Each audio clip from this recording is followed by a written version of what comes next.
An arrogant customer entered a restaurant and, in front of everyone, began to insult a young black waiter with cruel and racist words. But what he didn't imagine was that, just a few minutes later, the manager would reveal a truth that would change everything, showing who was really in charge of that place. Before continuing this story, leave a like and subscribe to the channel. Here you will find impactful stories that prove life always turns around when we least expect it. Night was falling quietly over the city, and the area's most famous restaurant was already bustling with activity. Outside, yellow lights illuminated the polished wooden facade, giving the place a sophisticated and welcoming feel. Inside, the sound of clinking silverware, low conversations, and the irresistible aroma of freshly prepared dishes created a near-perfect ambiance. Couples toasted, families celebrated, and groups of friends shared laughter. It was into this scene that he entered, a middle-aged man, expensively dressed, with a shiny watch on his wrist, and a look of someone who thought he was bigger than the place. From his first step into the restaurant, it was clear that this was no one simply out for dinner. He walked as if he expected everyone around him to notice him, as if each customer there were extras in their own scene. The hostess, a friendly young woman, welcomed him with a polite smile. "Good evening, sir. Do you have a reservation?" He didn't answer right away. First, he scanned the room, as if assessing whether the space was worthy of his presence. Then he let out an impatient sigh and said, "Of course I do. Don't you think I'd come to a place like that without a reservation?" The girl, maintaining her composure, checked her electronic notebook. "Yes, here it is. A table for you. Please follow me." He walked steadily forward without thanking anyone and settled into one of the best tables in the room, near the window, from where he could see not only the busy street outside but also the hustle and bustle of the restaurant inside. The choice seemed perfect. From there, he'd have an audience. As he arranged his napkin on his lap, he crossed his legs and lifted his chin, as if expecting someone to come to him immediately. He drummed his fingers on the table, looked around, and rolled his eyes when he realized no one was approaching quickly enough for his liking. The waiter assigned to that table was a young black man in an impeccable uniform with a firm step and a discreet smile. He walked with the serenity of someone who had already learned that in a restaurant, every detail counts: posture, tone of voice, even the way he held the tray, and, above all, patience. When the waiter approached, greeting him politely, "Good evening, sir. Welcome. May I bring the menu?" The customer didn't even look up at him. He just made an impatient gesture with his hand as if waving away a fly. That small gesture spoke volumes. It wasn't just haste. It was contempt. A contempt that night, would not go unnoticed. The room continued its normal flow, but something had already changed. That customer's arrival was unlike any other. The way he looked at the staff, the way he tapped his fingers on the table, the way he seemed to measure people by their uniforms. Everything indicated that the atmosphere was about to be cut by an invisible tension. The night had begun with aromas and laughter, but with the arrival of that man, another story was being written, and everyone in the restaurant was about to witness a moment no one would forget. The waiter maintained his professional smile and handed the leather menu to the customer. It was a simple gesture, repeated hundreds of times a night, but laden with care. The young man adjusted the position of his cutlery on the table and politely asked, "Do you want to start with sparkling or still water, sir?" The customer looked up for the first time. His gaze wasn't one of attention, but of assessment. He sized the waiter up and down, taking in his dark skin, his straight shoulders, his disciplined posture, and then he let out a dry laugh. "Bring it with gas. At least you can't get that part wrong." The comment wasn't loud, but it was clear enough for the waiter to hear. Anna, the hostess who had greeted the customer, was crossing the room at that moment, and also caught the phrase in the air. Her stomach tightened, but she chose not to intervene, yet. The room was full, and any confrontation could turn explosive. The waiter, with the calm of someone who had already endured much more than he should have, nodded. "Of course, sir. With gas." As he walked to the drink station, He felt the weight of the customer's gaze on his back. It wasn't just impatience. It was a look he was trying to diminish, as if silently saying, "You are smaller than me." Back at the table, when serving the water, the customer made a point of pushing the glass a little to the side, with an expression of disgust, as if the simple fact that the waiter had touched the bottle was a problem. "I hope they have minimal hygiene here. You never know, do you?" he said, now loud enough for the table next to him to hear. The woman dining there with her husband raised her eyebrows and exchanged an uncomfortable look with her companion. The husband cleared his throat and looked down at his plate, but it was impossible to ignore. The tension was already seeping through. The waiter took a deep breath. He didn't answer. He turned to the customer and asked, still in a professional tone, "Would you like some chef suggestions for tonight, sir?" "Suggestions?" The customer laughed. "You think you know anything about cooking? Just write down what I'm going to order." He opened the menu like someone opening a dossier, flipping through it without actually reading. Between pages he cast quick, cold glances at the waiter, leaving a constant sense of judgment in the air, as if every second of interaction was a reminder that to him the young man in the uniform wasn't worthy of being there. At the table in the back, a group of young executives noticed the scene. One of them commented quietly, "This guy won't stop." Another replied, "And the waiter still remains calm." But the waiter's calm wasn't passivity, it was resistance. Each time he maintained his professional tone, it was like an invisible wall rising against the onslaught of contempt. When he returned to confirm the order, the customer threw another dig. "It's best to pay attention, you know. I know how it is. They always write things down wrong, then come up with excuses. I don't expect much more than that." The waiter nodded again, writing in clear, unwavering handwriting. Inside, his heart was pounding, but his expression remained unchanged. It was as if he were silently saying, "I will not stoop to your level." All around, the gazes had changed. Customers who had previously been distracted by their conversations now watched. In silence, the prejudice, however subtle, had already crossed the barrier of privacy and become collective. Every sentence the customer uttered didn't just affect the waiter, it reverberated throughout everyone. And what began as small, venomous comments was about to escalate into something bigger, crueler, and impossible to ignore. Because when venom finds its way, it doesn't stop at a drop, it seeks to flood. That night, the client hadn't yet shown his most brutal side, but the first signs were already clear: looks of contempt, sharp phrases, insinuations, and his every gesture set the stage for the confrontation that was about to happen. The waiter took a deep breath, aware that the night would be long, and everyone around, even in silence, already knew. They were about to witness something that went beyond the simple act of serving dinner. It was a silent battle between arrogance and dignity, and it was only just beginning. The dinner had begun with subtle discomfort, but now the mood was visibly heavy. The guest, after a few sips of wine, seemed more relaxed about revealing what he was keeping hidden behind closed doors. The polite silence that still lingered was shattered like porcelain on the floor. The waiter returned with the dishes carefully arranged.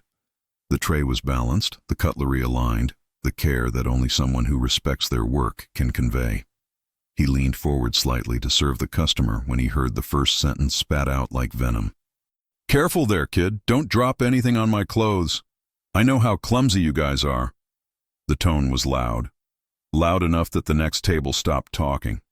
The waiter took a deep breath, maintained his composure, and replied, "Don't worry, sir.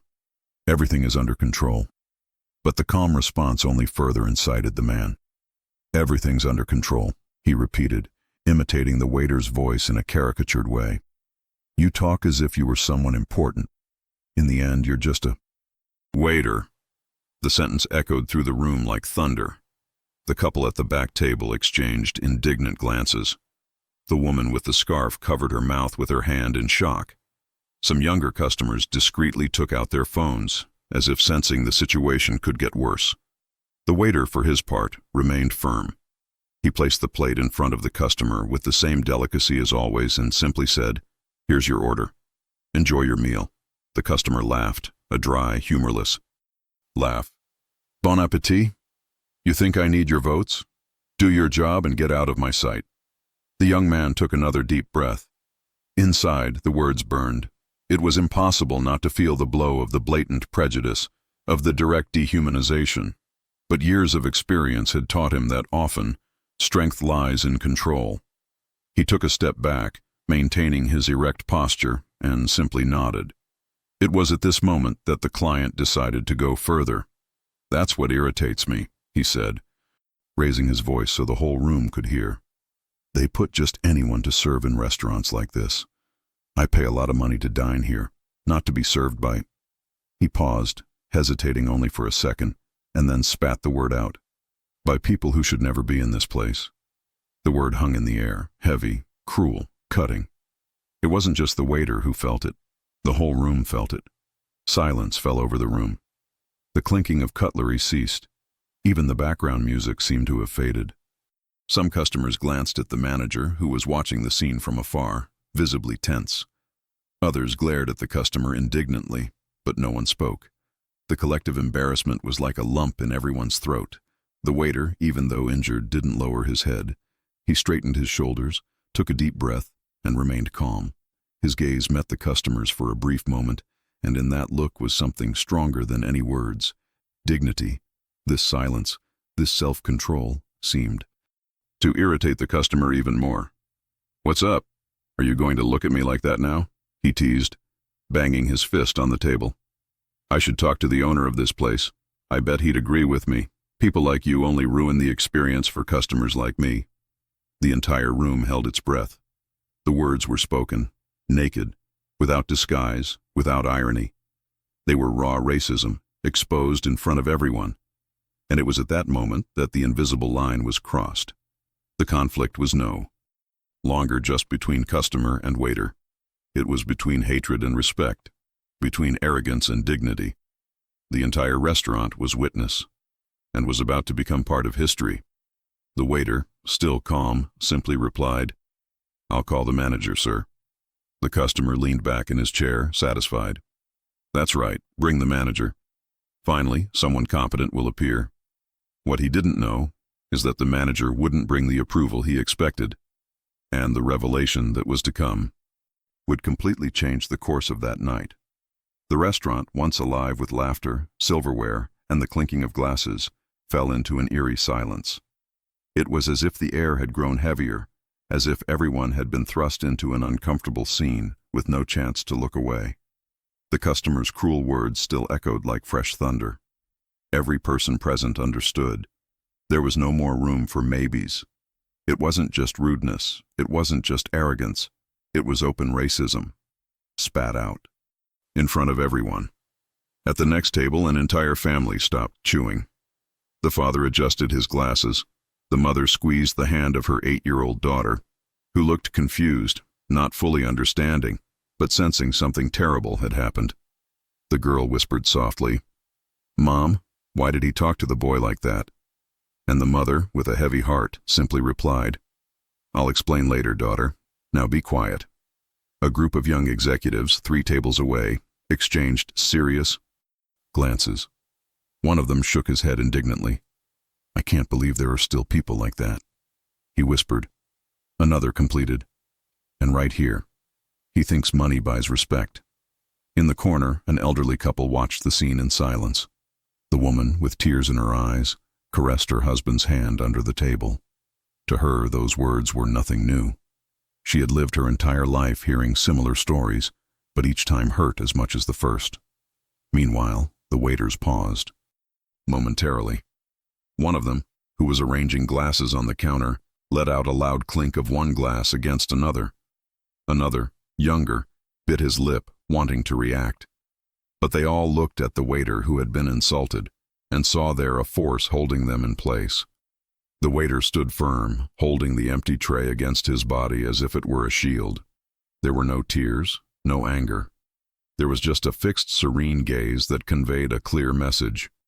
I will not fall to the same level as him. This collective silence paradoxically didn't protect the client. On the contrary, it exposed him even more.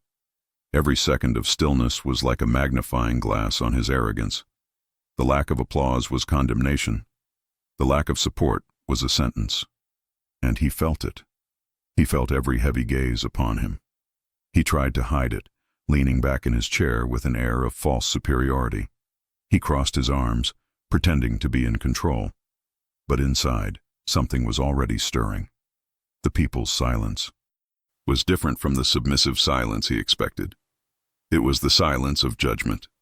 The tension in the room was so thick that even the background music seemed to have died down. The pianist in the corner hesitated with his fingers on the keys, playing more slowly, as if he, too, respected the moment.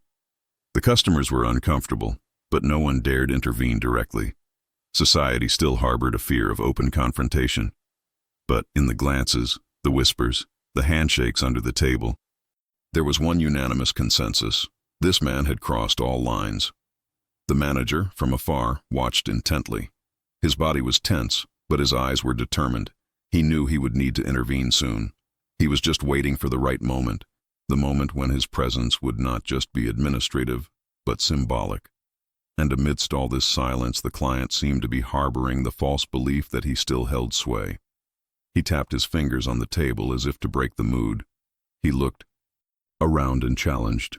"What's wrong? Isn't anyone going to say anything? Everyone agrees with me, right?"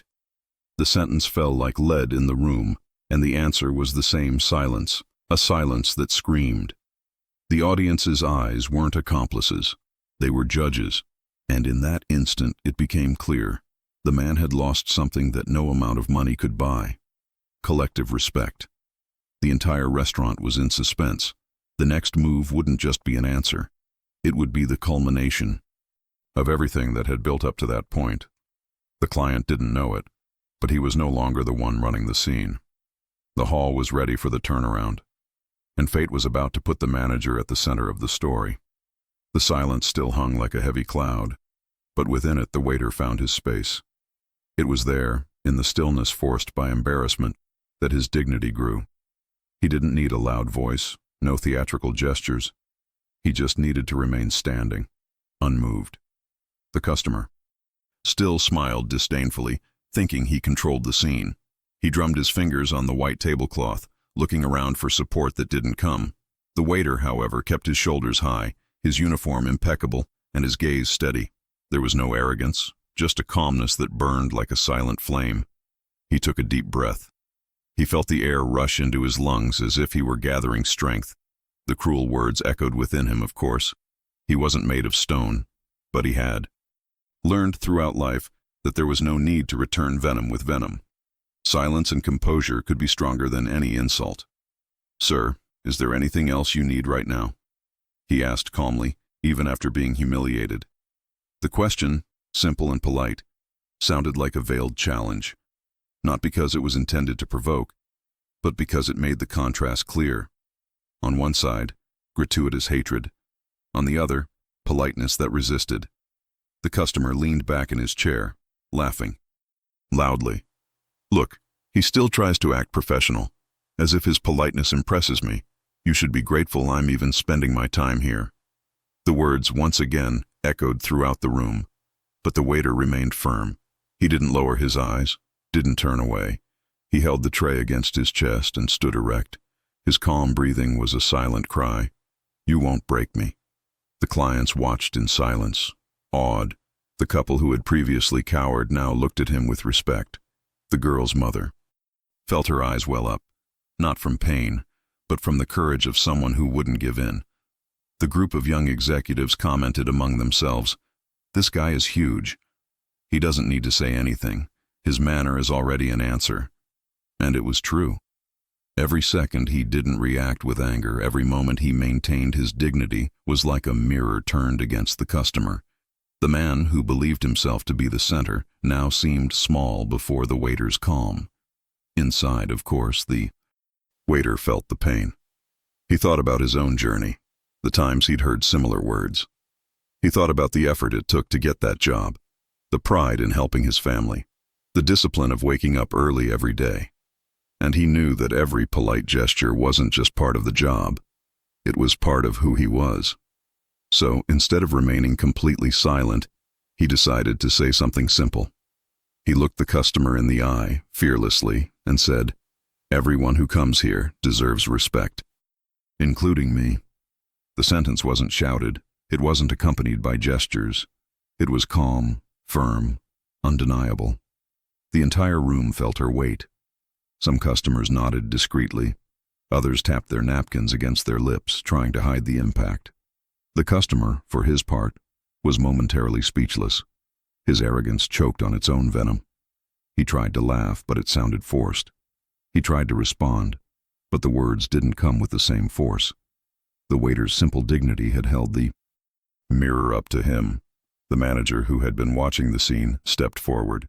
His moment was coming, and everyone in the room knew the night would not end with unpunished insults. The waiter, steady as a rock, waited. There was no need for revenge, no applause needed. His greatest weapon was the serenity the client would never know. And it was this silent resistance that set the stage for the turnaround everyone was about to witness. The waiter remained firm, standing as if supported by an invisible force. His calm demeanor seemed to further disturb the customer, who was unaccustomed to seeing no submission in the face of his attacks. The silent resistance was like a mirror reflecting the worst of him, and his discomfort began to turn to anger. The man leaned back in his chair, took a sip of wine, and slammed the glass against the table with unnecessary force, the liquid splashing onto the white tablecloth. The entire room noticed the gesture. He raised his arm and called out loudly, "I demand the manager come immediately. I won't tolerate this kind of employee. I want someone real to serve me." The word "really" echoed like a blade. Nearby customers looked on in shock. The group of executives exchanged looks of indignation, and the woman with the scarf clutched her chest, offended by the effrontery. The waiter, still calm, replied, "I'll get the manager, sir." One moment. But the client didn't wait. He continued to raise his voice, wanting everyone to hear his version of the situation. "This restaurant charges a lot, but they let anyone wait on the tables. What's that all about? I deserve service worthy of my position. Do you know who I am?" he shouted, looking around as if searching for an audience. The silence that followed wasn't one of support, but of rejection. No one applauded him. No one defended him. Everyone just watched him, and this lack of approval only irritated him further. He stood up abruptly from his chair, causing his napkin to fall to the floor. He pointed at the waiter and shouted, "This guy shouldn't even be here. I want another employee, someone who understands class, someone who knows how to deal with customers like me, or I'll leave and make sure this restaurant never has me again." The words were like thunder, but the effect was different from what he expected. The waiter remained motionless. The customers didn't move. What rose in the air wasn't fear, but suppressed indignation. A young man at the back table even whispered, "If it were me, I would have left already." And another answered, "He thinks he owns the world. He's going to fall badly." The client, feeling a lack of support, tried to reassert his power. He banged on the table again and said, "I want to speak to the owner. This place won't work if we keep letting people like that in here. Where's the owner? Call him now." It was the ultimate escalation of arrogance. It wasn't enough to humiliate the waiter. He wanted to strip him of all value, to see him removed, replaced, invisible. The waiter didn't move. He just replied, "One moment, sir. The manager will be right there." The customer laughed out loud, a humorless laugh, closer to mockery. "Oh, great. Finally someone competent. I bet you'll agree and agree with me. This one isn't even good enough to mop the floor." The entire room gasped silently. Tension was at its limit. The client believed he was winning, but in reality, each word sank him deeper. His climb wasn't leading to the top, but to the abyss. And it was in this atmosphere that the manager began to cross the room. His steps were firm, his expression serious. He knew he couldn't just put out the fire.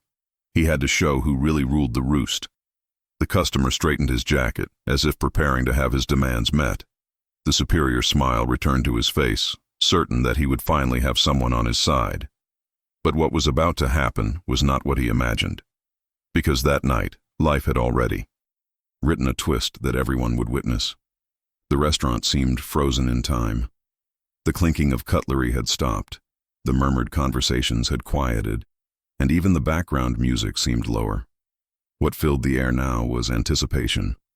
Everyone waited for the next move, as if watching a scene from a theater. The manager walked across the room. His steps were firm, each one resounding on the wooden floor like a drumbeat. He wasn't in a hurry, but he wasn't hesitant either. He walked with the posture of someone who knew what he was about to do wasn't just manage a crisis, but make a statement to everyone. Customers watched him, some anxiously, some hopefully. The woman with the scarf, who had remained quiet until then, tightened her grip on her husband's hand. The group of executives sat up straighter, as if awaiting a court verdict. The 8-year-old girl, sitting with her parents, whispered, "Mom, is the boy going to defend the waiter?" The mother didn't answer, but her look said it all. She was expecting this too. The arrogant client, for his part, looked triumphant. He flashed a victorious smile, straightened his jacket, and crossed his arms, as if he already knew what was coming. "Finally!" he exclaimed when he saw the manager approaching. "Someone competent. Now this place will have order." He spoke loudly for everyone to hear. He wanted an audience. He wanted applause, and he believed he would get it. The waiter, however, remained motionless, standing firm, simply watching. He knew the manager. He knew who he was. He knew what was about to happen. And within him a spark of hope shone. The manager stopped beside the table. He didn't immediately look at the customer. First, he looked at the waiter. His eyes conveyed respect and firmness, as if he were saying without words, "I'm here, you're not alone." Only then did he turn to the man sitting at the table. "Good evening, sir. I've been informed that there's a problem here," he said, his voice calm but firm. The client smiled. He was convinced that, finally, he would have support. "Problem?" "Yes, and a big one. This employee," he pointed a finger at the waiter, without even looking him in the eye, "shouldn't be here. He's incompetent, he's clumsy, and to be honest, this kind of person only ruins the experience for customers like me. I want him removed right now." The words echoed, cutting through the heavy air. The customers waited in silence for an answer. It was as if the entire restaurant held its breath. The manager remained calm. He didn't rush to respond. He adjusted his jacket, took a deep breath, and let a few seconds of silence settle in. He knew this moment couldn't be rushed. It was essential that each person there feel the weight of what was about to be said. The customer interpreted the silence as agreement. He smiled even wider, confident. "See, even the manager understands. This place can't afford to accept just anyone as an employee, especially not this kind." He didn't finish his sentence. The manager raised his hand, interrupting him with a firm gesture. Not aggressive, but undeniable. The entire hall shook with the symbolic force of that gesture.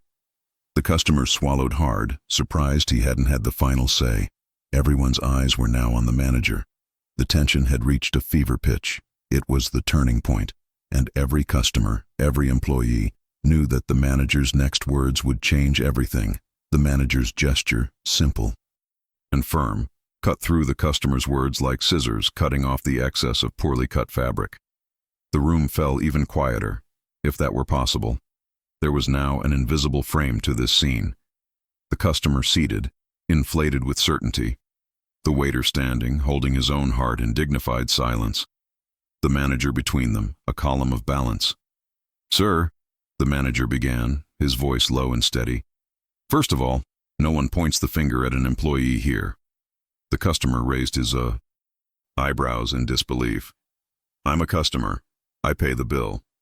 And we are responsible for what this house represents," the manager replied, without raising his voice. "And this house represents respect." Some customers nodded imperceptibly. The lady with the handkerchief tapped the napkin to the corner of her eye. The group of executives straightened in their chairs, as if witnessing a moment of true leadership. The little girl, beside her mother, pressed her fingers into her knees. Attentive, she had Learned in just a few minutes to differentiate between commanding voices and guiding voices. The client tried to regain ground. "I demand another waiter. This one here."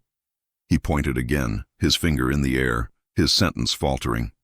"This one here isn't up to my standards. I want top-notch service. I want to speak to the owner." The manager took a breath and, for a second, smiled. Not mockingly, that's for sure. "Perfect. Let's talk to the owner." He took 2 steps to the side, positioned himself slightly behind the waiter and said, projecting his voice so that all the tables could hear clearly, "Ladies and gentlemen, allow me a brief introduction. This is Rafael." He placed his hand on the waiter's shoulder. "Our socio-operational and head waiter. He doesn't just wait tables. He trained half of this team, designed our service protocols, negotiated with suppliers, and was here side by side when we raised the first chairs at 6 in the morning and turned off the last lights at 2 in the morning. If there's a level in this house, it's because this man helped build it." The entire restaurant took a deep breath. The sound was audible like a breeze blowing through curtains. The revelation exploded silently on every face. The waiter, just a waiter, was actually one of the owners of the land everyone was standing on. The customer, caught halfway between arrogance and emptiness, took 2 seconds to comprehend. 2 seconds long enough for everyone to capture the image of him. Without a word. "Partner?" he stammered. "You're kidding me." "We're not," the manager continued calmly.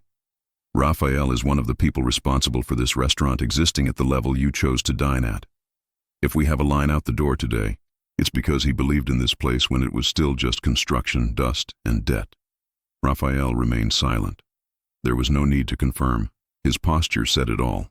The client, as if searching for a non-existent step, tried to lean on the old ladder of superiority. Still, I deserve respect as a customer." "And you received it," the manager replied, without hurting. "You received respect even when you offered disrespect. You received service even when you offered offense. You received calm even when you offered shouting. What you don't receive, and never will receive here, is license to humiliate." The sentence landed like a decree. There was no shouting, no pointing fingers. The house was in order. There was no applause, and there shouldn't have been. What came was something greater. Alignment. The entire hall aligned itself invisibly behind that principle. "But I asked the owner," insisted the customer, in a last gasp of someone who refuses to accept the new gravity. The manager bowed his head in a gesture of respect and added, "And the owner has already responded." He turned to Rafael. "Partner, do you have anything you want to say?" Rafael took his first breath, as if he were allowed to speak not only for himself, but for the house. He looked the customer straight in the eye without anger and said, "My team isn't a ladder. No one climbs the ladder here by stepping on anyone else's. If you're unhappy with something in the service, I listen, correct it, and apologize. But if the problem is the color of my skin or where I come from, no amount of adjusting the plate or glass will solve it. There's a door, and you can use it." There was no theatrics. There was no emphasis. Only truth. And truth, spoken from the center, requires no pretense. The girl squeezed her mother's arm, who nodded silently. The group of executives breathed a sigh of relief, as if seeing the boss they wished they had. The woman with the scarf smiled with her eyes and placed her hand on her heart, as if thanking time for allowing her to witness that scene while still alive. The customer reeled within himself. He searched for allies at the surrounding tables and found none. He looked to the manager for complacency and found support. He looked to the waiter for submission and found leadership. The wristwatch, which he had always checked as if the world owed its time, now weighed like a bracelet. "So, are you going to kick me out?" he tried, exchanging aggression for victimhood. "No," Rafael said, with a kindly, stone-walled manner. "I'll give you 2 options. We can close your account here, free of charge, and you can continue your evening elsewhere. Or you can apologize to the staff, adjust your tone, and finish your dinner like any respectful person. Both options are available. But there's a third that doesn't apply here, continuing to attack. The proposal changed the tone of the room. It wasn't banishment, it was responsibility. It wasn't public humiliation, it was a public opportunity to rebuild. The manager agreed, looking around to include every face. In this house, it's not anyone's money that rules. It's the values that keep the doors open to everyone that rule. And these values have simple names: respect, work, truth. The customer, cornered by something he'd never faced before, clear boundaries, loosened his tie. The sweat on his temple betrayed the inner place where the fall first happens. He searched for an exit that would preserve some image before the audience he'd believed he possessed until minutes ago. And in that interval, he heard something that didn't come from outside. His own conscience, that manager who doesn't ask for a table. He lowered his eyes, not in defeat, but in recognition. He began, and the voice surprised the owner himself. I went too far. He looked up at Rafael, and in front of everyone, said the phrase that gives new meaning to a space. I'm sorry. It wasn't perfect. It didn't undo what had been said. But it was real. And that night, being real was enough. The room released the breath it had been holding. There was no applause. There was a release. The manager nodded, not as one who absolves, but as one who confirms the chosen path. Rafael nodded, accepted the request, and returned the ruler to its place. Thank you. Let's continue on the right path. May I ask you to return the cup? We'll replace the tablecloth and start over from scratch. The customer nodded, small for the right size. He sat down. He took a breath. The waiter discreetly signaled to the staff. Linen change, fresh water, service resumed. The restaurant, which had been suspended in parenthesis, returned to the main sentence, but with new punctuation. Before leaving, the manager concluded, now for everyone. For the record, here, respect is king. The team is what builds, and the ones who stay are those who understand both. The pianist resumed the melody from earlier in the evening, not to erase what had happened, but to embrace what had been learned. Conversations resumed, at first low, then natural. The woman with the scarf touched her husband's arm, happy that such places still existed. The girl leaned against her mother's ear. So he was? The owner? He was and is, the mother replied, smiling at Rafael in the background. Owner of what matters. And the client, who wanted the owner, met who really rules. Not a name on the deed, but the values that keep a house standing when the outside world tries to push it down. The room seemed to still vibrate with the revelation. The collective breath steadied. Customers exchanged discreet glances, as if confirming to each other that they had seen the same thing. Meanwhile, the customer, until then sustained by the certainty that he was in control, sank into disbelief. His face, once firmly masked by a mask of superiority, now fractured into contradictory expressions.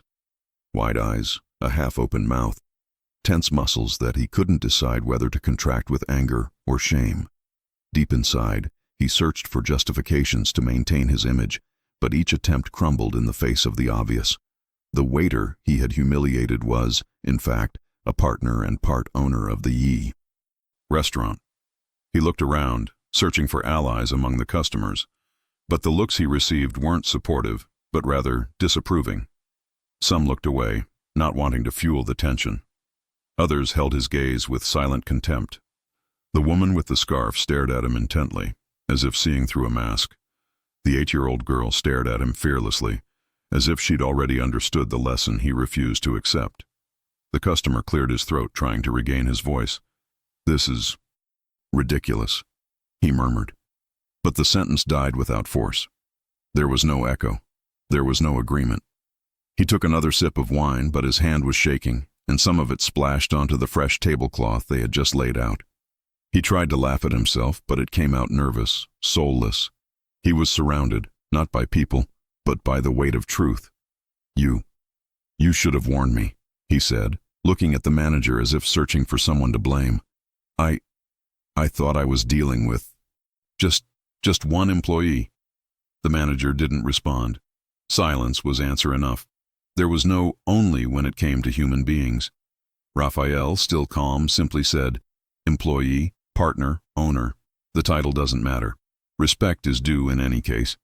This sentence, spoken calmly, was like the final hammer to his already fragile defense. The client lowered his eyes. There was no reply, but the battle within him wasn't over yet. His stubborn pride struggled to stay alive. He took a deep breath, lifted his chin once more, and spoke loudly, as if seeking to reclaim his leading role. "Okay, I admit I overdid it. But you know how it is. Customers demand quality. I just expected more." The justification sounded hollow. The customers exchanged glances, some shaking their heads. It was clear this wasn't a demand for quality, but pure prejudice, now masked as an excuse. The group of executives, who were watching closely, let out a comment that echoed the collective thought. "He still doesn't understand." The lady with the scarf, unable to contain herself, murmured, "Sometimes shame takes a while to set in, but once it sets in, it doesn't leave." The customer realized his lame excuses weren't working. The silence around him was heavy. He felt heat rise to his face, his throat dry. He grabbed his napkin and wiped it across his forehead, as if it were sweat. But it was embarrassment. He desperately sought to regain control, but every movement only made it clearer. He had lost, not just to the waiter, the manager, or the customers. He had lost to himself, to the very pride that had pushed him to this point. Finally, his shoulders sagged. His erect posture sagged in weakness. The man who had entered the restaurant as the master of the situation now slumped in his chair like a scolded student. The expensive watch on his wrist no longer weighed heavily as a status symbol, but as a reminder that power and respect cannot go hand in hand without humility. He began again, his voice breaking. "I crossed the line." The hall didn't applaud. There was no celebration, only the silence that welcomes the truth. Rafael simply nodded, without arrogance, without a visible victory. It was just further proof that dignity doesn't need spectacle. And in that moment, everyone realized true power lay not with the client, nor with their money, nor with their arrogant attitude. Power lay in the serenity of those who refused to be broken, and in the firmness of those who defended the right values. The client's reaction finally wasn't just shock. It was surrender. But there was still one last step to be taken: the public's response. The entire room seemed to hold its breath, as if waiting for the spark that would transform silence into movement. The tension, once paralyzing, began to dissolve into knowing glances, restrained murmurs, and a growing energy among the patrons. It was as if each one had understood that it was no longer enough to watch. It was time to take a stand. The first gesture came from the lady with the colorful scarf at the table. She leaned forward slightly, looked intently at the customer, and said in a clear voice, not shouting, but firm enough to be heard, "What happened here is unacceptable.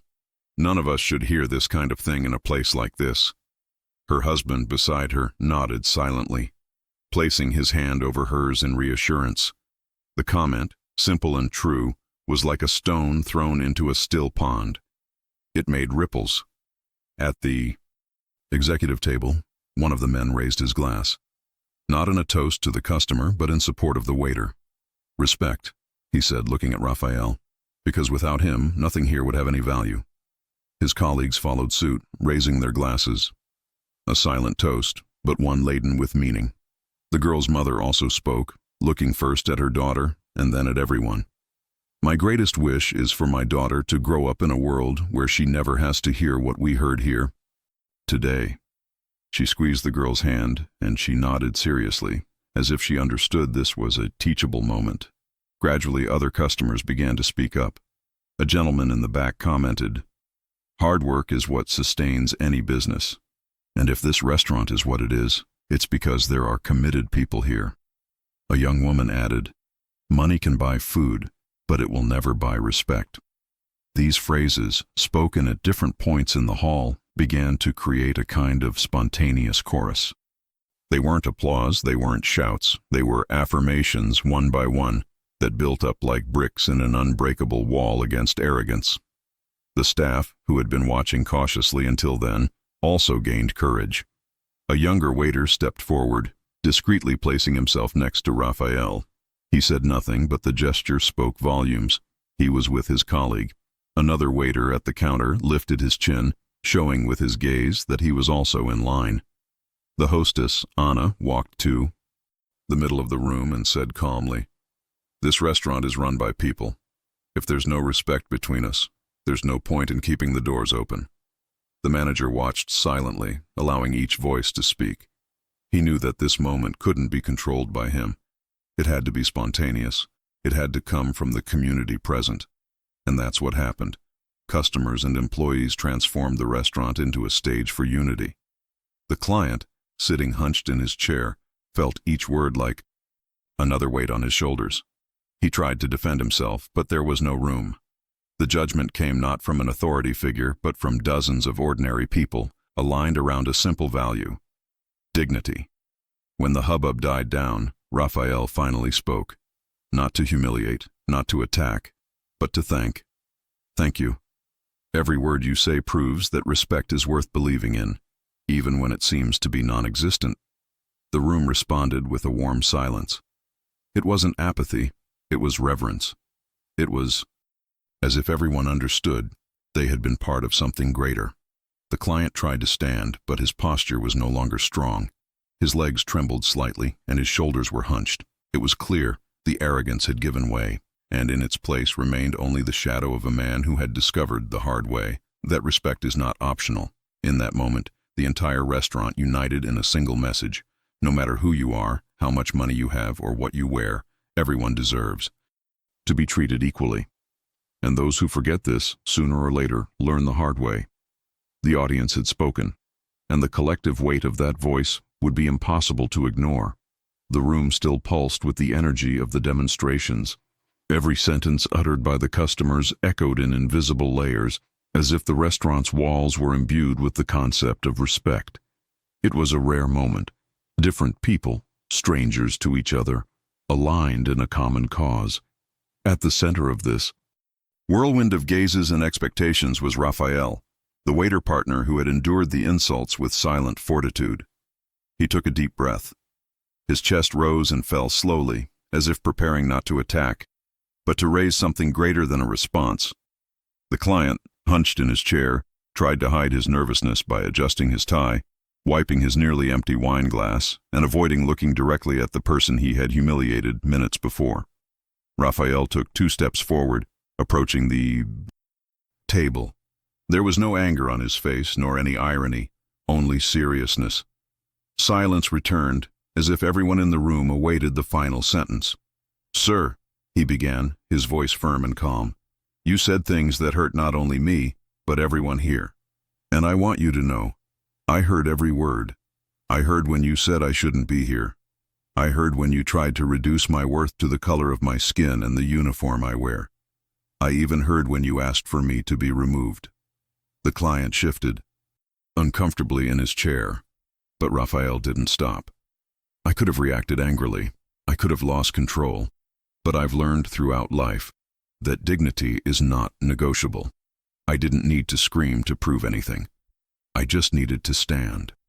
These words, spoken unhurriedly, echoed in everyone's hearts. The woman with the scarf brought her hand to her face, overcome with emotion. The group of executives exchanged looks of respect. The 8-year-old girl, fascinated, squeezed her mother's hand and whispered, "He's very strong, isn't he?" "Yes," the mother replied, her eyes brimming with tears. "It's the strength that comes from within." Rafael continued, "You wanted to speak to the owner. Well, I am one of the owners of this house. But that title doesn't make me worthy of respect. What makes me worthy is being human, like anyone else. Here, every employee who waits a table, cleans the floor, or cooks in the heat of the kitchen deserves the same respect as the wealthiest customer." The client finally looked up, and for the first time that night, there was no arrogance in his gaze, but vulnerability. He seemed smaller, as if he had shrunk within his own shattered pride. "If you want to stay here, you can," Rafael said, "but only on one condition, that you treat everyone in this place as equals. If not, the door is right there." The entire room seemed to hold its breath once more. It wasn't an expulsion. It was a choice. Rafael wasn't humiliating him. On the contrary, he was offering him a chance to rise again. The customer hesitated. His hand trembled on the table. The napkin crumpled between his fingers. Then, in a voice lower than ever before, he said, I was wrong. The sentence sounded sincere, though choked. I was arrogant and prejudiced. I apologize. The silence was broken by murmurs of approval. It wasn't applause, it wasn't celebration, but there was a sense of relief in the air, as if everyone recognized that, even late, dignity had prevailed.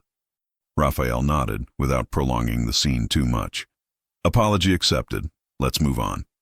He signaled to the staff, who promptly brought a new tablecloth, rearranged the table, and offered the customer fresh water. The service returned to its normal flow, but the atmosphere was no longer the same. It was more lively, more human. The manager next door added, "Here, respect isn't an option, it's a rule, and that's what keeps our doors open every day." The customer, head down, drank the water he'd been served and didn't dare raise his voice again. He knew that night he had learned a lesson he would never forget. Rafael returned to work, passing tables with the same calm as always. But within every customer who witnessed that moment, he was no longer just a waiter, nor just a partner. He was a symbol. And that night, the entire restaurant understood. Dignity doesn't need to scream to win. It's enough to stand firm when everyone expects you to fall. The night went on, but the restaurant was no longer the same. The sound of silverware returned, the ambient music resumed its soft rhythm, and the pianist, relieved, resumed playing without hesitation. However, each person who remained there carried within them the mark of what they had witnessed. It wasn't just another dinner. It was a story each would tell later, with their own emphasis, but always with the same lesson. The customer, now silent, finished his meal discreetly. The man who had once stood at the center of the room seemed smaller, not in physical size, but in the weight he exerted on the room. His presence no longer dictated the rhythm of the place. The power he believed he had evaporated in the face of the invisible force that unites people around a simple value: respect. Rafael, the waiter partner, continued his work. He went from table to table, checking orders, directing staff, and smiling slightly when necessary. His demeanor hadn't changed at all, and that was precisely what made it all so grand. There was no need for triumphalism, no need to boast. The simple fact of remaining who he was, even after being attacked, was the greatest victory. The manager, standing in a corner, surveyed the room with a mixture of pride and serenity. He knew the episode would not be forgotten. The staff had learned a lesson no formal training could teach. The clientele, in turn, took home the memory of a night when prejudice tried to assert itself, but was defeated by calm and truth. Each customer reacted differently. The lady with the scarf, upon leaving, made a point of shaking Rafael's hand. Her teary eyes spoke volumes. The group of executives, now outside, commented that they would never forget what they had seen. The girl's mother quietly thanked them for witnessing that moment with her daughter, like a real-time life lesson. Deep down, everyone knew the restaurant could change the menu, the decor, the music, but the essence that had been revealed that night would be remembered forever. It, too, wasn't about food, it wasn't about luxury. It was about humanity, and the lesson that echoed was clear. Money can open doors, but only respect keeps them open. Power may prevail for a time, but only dignity remains standing when pride crumbles. And above all, no one has the right to diminish another human being because of their skin color, profession, or any other condition. The customer, as he left the restaurant, felt the weight of all the eyes following him. They weren't looks of anger, but of witness. He knew that wherever he went, he would carry with him the memory of being placed before his own reflection, and of not liking what he saw. Perhaps this memory would be harsh. Perhaps it would haunt him. But one way or another, it would be impossible to ignore. Rafael, for his part, remained in the room until the last customer left. When the lights were finally dimmed and the chairs were placed on the tables, he took a deep breath. He felt no pride, no vanity. He felt peace. Peace. for having stood firm. Peace for having shown that dignity doesn't need shouting to be heard. Peace for having proven once again that respect isn't a luxury, it's a necessity. The next morning, every customer who had been there would have their own version of the story. Some would tell friends, some family, and some might even post about it on social media. But all, without exception, would repeat the same gist. That night, one man tried to humiliate another, and failed. Because the truth is simple. Those who try to diminish others always end up diminishing themselves. And whoever remains standing, even in silence, ends up lifting everyone around them. That was the final lesson that echoed through the restaurant, and that, one way or another, would accompany each person there for the rest of their lives.